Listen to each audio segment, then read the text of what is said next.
Kia ora guys, and welcome back to Online Storytime. Right, so today, in our last video, we talked about our artwork, didn't we? Now, I have a special upcoming big art project that I'm currently in the works of. It's going to be inspired by Hans Vosser. Excuse me. But yes, so that's coming up soon. There's a lot of detail in his paintings, so I am taking quite a lot of, it's taken me a couple days just to get to the first stage. But it's all including household items, there's egg cartons, I am using paints, but if you've got paints or even just crayons, it's so much, you can do it with crayons.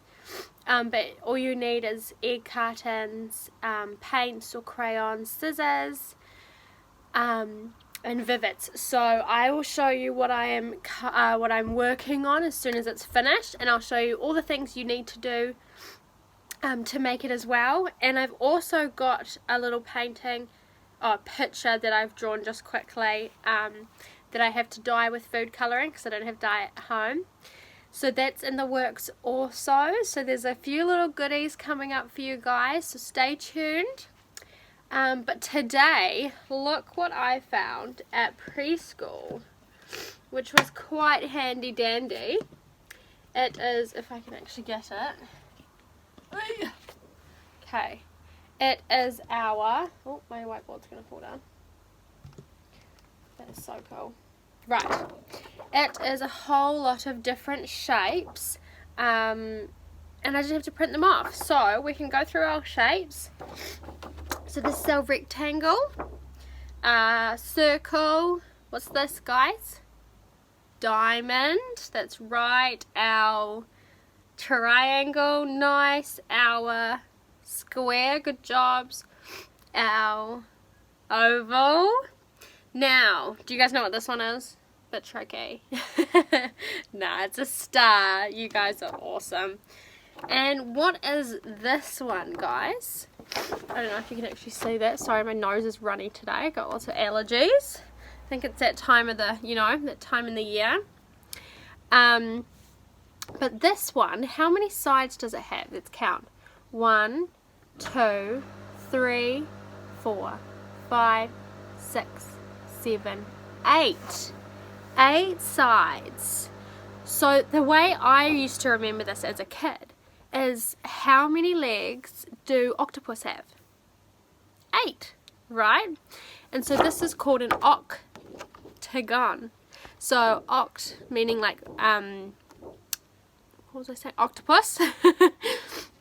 So it's an octagon because it's got 6 sides. There's also another one called a hexagon, and that's got 6 sides. But those guys are our shapes. And I've got our multicolours. I stole this book from preschool, borrowed, not stolen. Our Wow Said the R one that we've read, because it's got all the colours in it, right? So we can do our multicolours. So starting with yellow is Kowhai, Kakariki green, Kikorangi blue, Pango black. Oh, kidding, that's indigo. We're going to go with black because I don't know what indigo is. And then we have our Tawa purple. We learnt this one. Do you guys remember what grey was? Starting with an H. Henna, if you guys remember. Ma is white.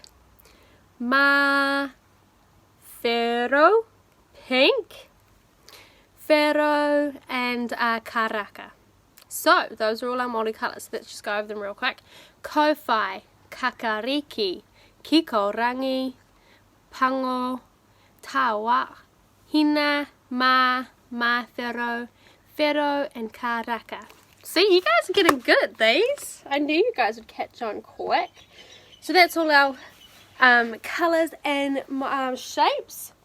So now what we're really here for is our story time. Now today I've got The Rhyming Rabbit. Did we read this one? No, we didn't. by Julia Donaldson and Lydia Monks. And so she's the author of The Gruffalo. I feel like we read another book that was by the same person, eh? Maybe that's why it sounds so familiar. Right, The Rhyming Rabbit. The rhyming rabbit was sitting with his family in a grassy field. All the other rabbits were eating the grass, but the rhyming rabbit was making up a poem about it. Grass is growing all around. It makes a lovely swishing sound. It looks so green, it smells so sweet, and best of all, it's good to eat. Stop rhyming and start eating, said the other rabbits. Does it sound like they like rhyming rabbit? Well, does it sound like they like rabbit rhyming? I don't think they have a problem with rabbit, but it's all the rhyming maybe. It's quite clever rabbit though, isn't he? It was beginning to get dark when one of the rabbits pricked up his ears and stamped a foot. "Fox!" he shouted, and straight away all the rabbits ran to their burrow. All except for Rhyming Rabbit, who closed his eyes and made up a poem about the fox. "Oh, fearful fox, all rusty red, you fill our rabbit hearts with dread.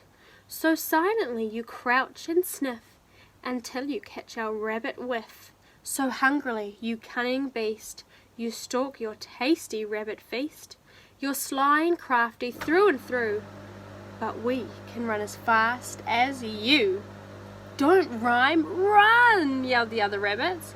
The rhyming rabbit opened his eyes, saw the fox and ran, and he reached the burrow just in time. Whew, that was close.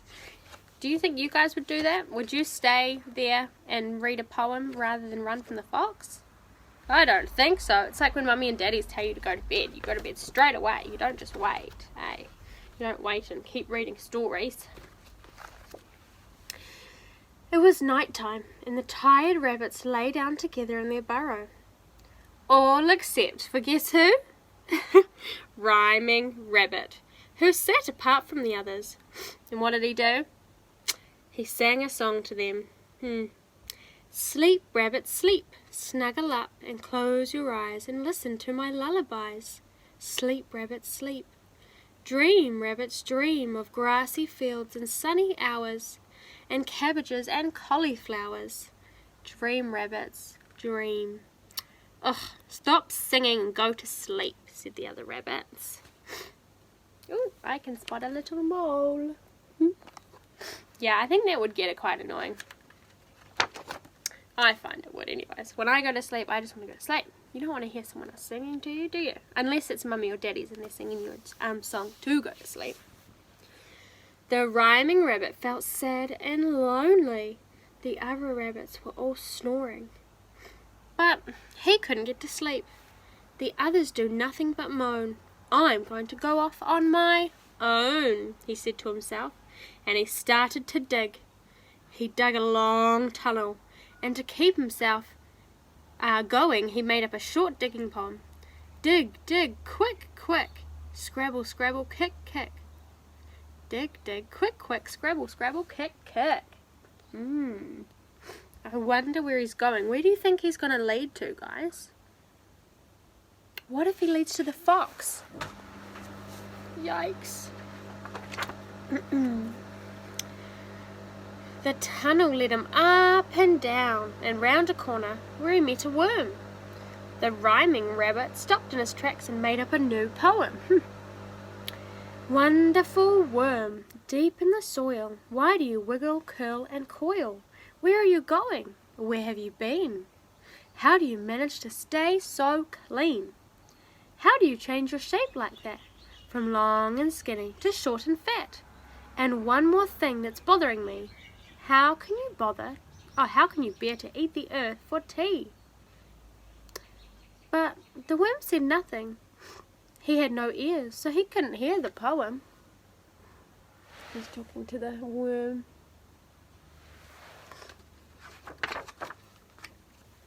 Round the next corner, the rhyming rabbit met a mole. The mole's eyes were very small, but he did have ears. Maybe he would enjoy a spot of poetry. The rhyming rabbit stood on his hind legs and began to recite. Marvellous mole, as black as coal, with shoveling toes and a pointed nose. You snuffle around beneath the ground, you're practically blind. But never mind, at least you can hear. So lend an ear and hear what I say. Moles rule, okay? Be quiet, said the mole. I'm looking for worms. So he's busy, isn't he? The rhyming rabbit felt very lonely, but he carried on digging. He dug and he dug until he met a centipede. Straight away he thought up his best poem yet. Oh, centipede with 100 legs, supposing you laid 100 eggs. And supposing the baby centipedes had 100 legs like their mum and dad. How many legs would that be? And supposing the baby centipedes grew, and they had each 100 eggs like you, and all of the new little sisters and brothers had the same number of legs as the others. How many legs would that be? Whew, it's a lot of math. Oh, shut up, said the centipede. I hate sums. No one seems to like this rhyming rabbit, hey? The rhyming rabbit felt sadder and lonelier than ever, and he felt hungry too. He dug his way up out of the earth and into the open air, and found himself on a hill. The grass was covered in dew, and it tasted delicious. The rhyming rabbit ate and ate until he felt much better. He gazed up at the night sky and made up, guess what? A new poem. Oh, midnight blue and velvet sky, oh, silver stars so bright and high, oh, yellow moon so clear and full that shines on the trees and grass, and the rhyming rabbit couldn't think of a rhyme for full. He stopped and scratched his head. What do you think he's going to rhyme with? Or do you think he's going to stop rhyming? Let's see. Wool, said a voice. The rhyming rabbit turned around and saw a woolly sheep standing beside him. Oh, thank you, sheep, you found a rhyme, he said. And the sheep replied, I make up poems all the time. Another poet. The rhyming rabbit stared in wonder. Before he could think of a rhyming reply, the sheep went on. How nice it is to meet a rabbit with whom to share my rhyming habit. The rhyming rabbit felt oh so happy that he decided to make up a poem for the sheep. Oh, pretty and poetic sheep, who stands upon the hill so steep, with handsome horns and woolly fleece, as white as snow, or clouds, or geese, suggested the sheep. She smiled at the rabbit and added, shall I make a poem for you? Oh, yes, I pray you. Sheep, please do, replied the rhyming rabbit. So the sheep cleared her throat and recited, any old rabbit can dig, any old rabbit can feed, but a rabbit who knows how to make up poems is a special rabbit indeed. Any old rabbit can run, and any old rabbit can sleep, but only a very special rabbit could make up poems with a sheep. The rhyming rabbit sighed happily.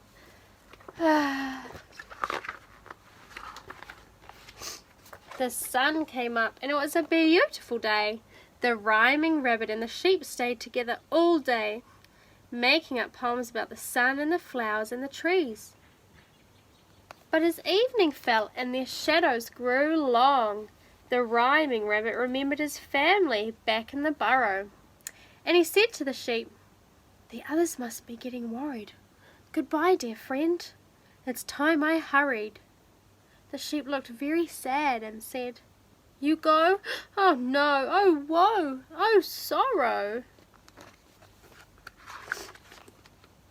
But the rhyming rabbit replied, I will come back again tomorrow. Oh, so the sheep found itself a lovely friend, and so did the rabbit. Very cute.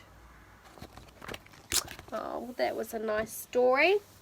Well, I hope you guys enjoy the rest of your days. I better get on making my wonderful artworks for you guys, so it's ready for the videos coming up. But for now, I'm just going to be reading stories until it's all finished, and I'll show you guys some progress. Hopefully I can do some dyeing today, and then I'll show you at least one of them. Sounds good though, eh? Right, I hope to see you guys, all your art projects soon. And I'll see you in the next video. See ya!